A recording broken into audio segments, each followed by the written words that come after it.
sejak malam Rara menggedor pintu sambil menjerit-jerit. Hidup kami berubah drastis. Setiap suara kecil di depan rumah membuatku terlonjak. Setiap bayangan di jendela membuatku panik. Arfan sampai melepas kerja lembur hanya supaya bisa selalu ada di rumah. Tapi ternyata Rara punya cara lain untuk menyerang. Dan dia memulai dengan sesuatu yang tidak pernah kubayangkan. Minggu pagi yang harusnya tenang berubah kacau sejak pukul 7. Aku baru saja selesai menyapu halaman ketika ponselku bergetar. Nama yang muncul di layar membuat jantungku berdebar. Mama mertua. Aku mengangkat dengan suara setenang mungkin. Iya, Ma, Dek. Kamu bisa jelasin ini nggak? Nada suaranya tegang, tidak marah, tapi seperti seseorang yang sedang berusaha menahan kekacauan. Ada apa, Ma? Tanyaku dengan napas tercekat. Kamu sama Arfan baik-baik aja kan? Pertanyaan itu langsung membuat tubuhku dingin. Baik, Ma. Ada apa sih? Ini foto apa? Suara Mama sedikit bergetar. Tadi ada yang kirim ke grup keluarga. Darahku langsung menghilang dari wajah. Foto apa, Ma? Enggak tahu. Kayak foto perempuan sama Arfan di parkiran. Tapi wajah perempuannya di blur. Aku langsung lemas. Aku tahu, itu foto dari email Rara. Rara mengirim ke keluarga.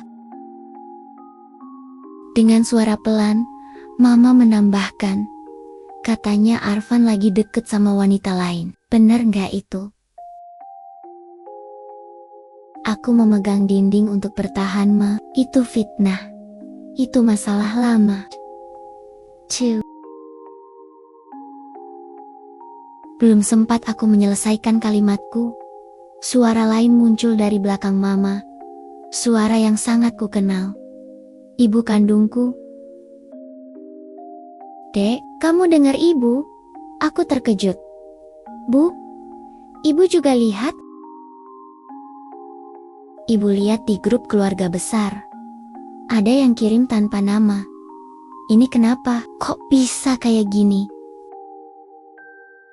Dadaku serasa mengempis. Bukan cuma satu keluarga, dua keluarga besar. Arfan yang baru keluar dari kamar mandi, melihat wajahku pucat, dan langsung mendekat.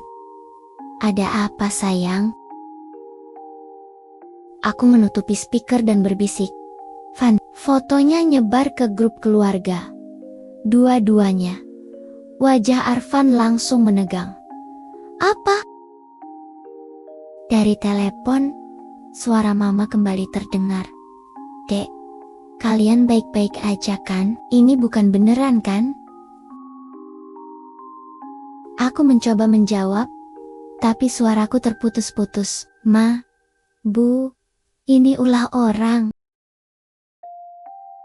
Tetapi tiba-tiba ada suara lain dari telepon. Suara tante yang cerewet.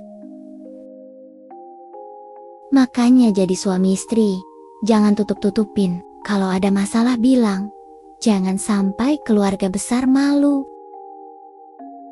Aku hampir menangis. Arfan langsung mengambil ponsel dari tanganku. Ma, Bu, tolong tenang. Itu foto lama. Dan itu fitnah dari orang yang gak suka sama pernikahan kami. Aku bisa jelasin nanti. Sekarang mohon, jangan percaya apapun dulu. Suara Mama terdengar bingung. Van, Mama kaget soalnya. Ini baru banget dikirimnya. Arfan menghela napas panjang, berusaha tetap sopan. Ma, aku mohon, jangan ambil kesimpulan dulu. Aku dan istri baik-baik aja. Setelah beberapa menit, menenangkan dua keluarga besar, akhirnya telepon ditutup. Tapi, suasana rumah masih terasa seperti mau runtuh. Aku jatuh terduduk di sofa, wajahku tertutup, kedua tangan. Kenapa dia harus libatkan keluarga? Arfan duduk di sebelahku, memelukku erat, karena dia tahu itu titik lemah kamu. Tangisku pecah, bukan menangis karena takut, tapi karena malu. Rara telah menyentuh ranah yang paling kulindungi, keluarga. Siang harinya, telepon tidak berhenti berdering. Sepupu bertanya, Bude ingin ke rumah, paman ingin mediasi, adik ipar panik, semua hibau.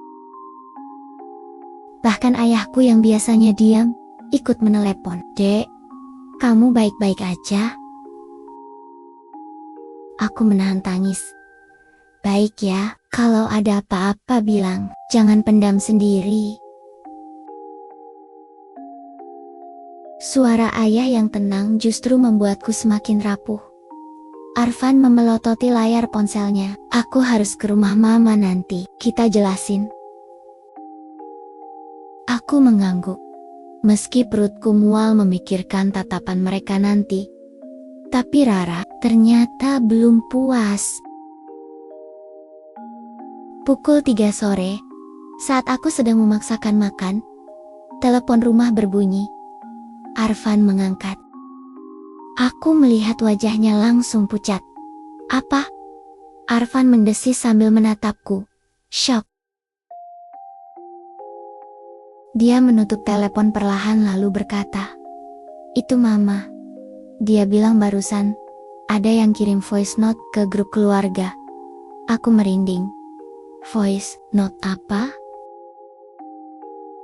Arfan menelan ludah.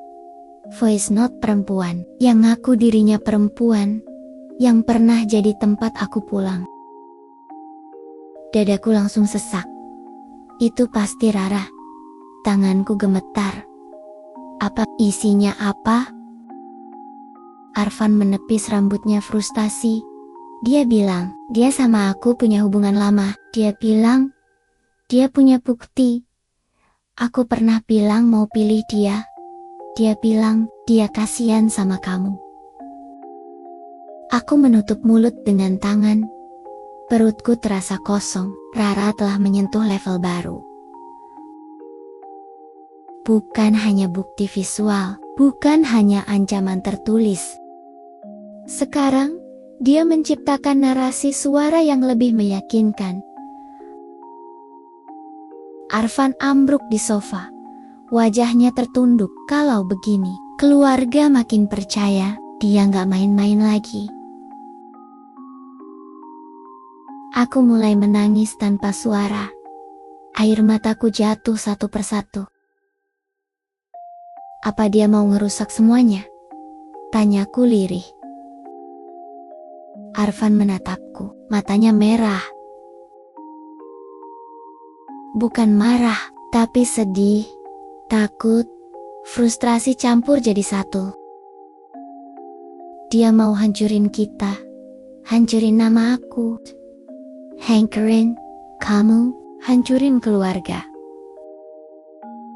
Aku mengusap wajahku, tapi air mata justru semakin deras. Tapi kenapa? Dia harus libatin keluarga. Suaraku pecah. Arfan menggenggam tanganku erat, karena dia mau kamu runtuh. Dia mau kamu ninggalin aku. Dia tahu tekanan keluarga berat buat kamu. Aku terisak, dan dia berhasil. Arfan langsung menarikku ke pelukannya. Sayang, jangan bilang gitu. Jangan biarin dia menang. Air mataku membasahi bahu Arfan. Tapi Van, aku capek. Arfan menggenggam wajahku dan berkata dengan suara hancur. Aku janji, kita hadapi ini bareng-bareng. Aku gak akan lari, aku bakal lindungi kamu dari dia, apapun yang terjadi. Aku mengangguk kecil. Tapi di dalam hatiku, ketakutan yang lebih besar mulai tumbuh. Jika Rara sudah berani mengusik keluarga besar, apa langkahnya? berikutnya. Sore itu, ketika kami hendak pergi ke rumah Mama untuk menjelaskan semuanya, sesuatu yang lain muncul. Pesan WA masuk ke ponselku, tanpa nama, mirip dengan email sebelumnya. Isinya satu kalimat saja. Kalau kamu kira keluargamu bisa selamat, kamu salah besar. Aku langsung menjerit kecil. Arfan merebut ponselku dan membaca. Wajahnya berubah gelap, lebih gelap dari sebelumnya. Matanya tajam, rahangnya mengeras, seakan sedang menahan sesuatu yang siap meledak. Dia sudah lewat batas, katanya, dengan suara rendah dan bergetar marah. Kali ini, aku yang akan cari dia. Dan itulah momen ketika aku sadar, Rara tidak hanya ingin merebut Arfan. Dia ingin menghancurkan hidupku, dan drama ini baru masuk babak yang jauh lebih gelap.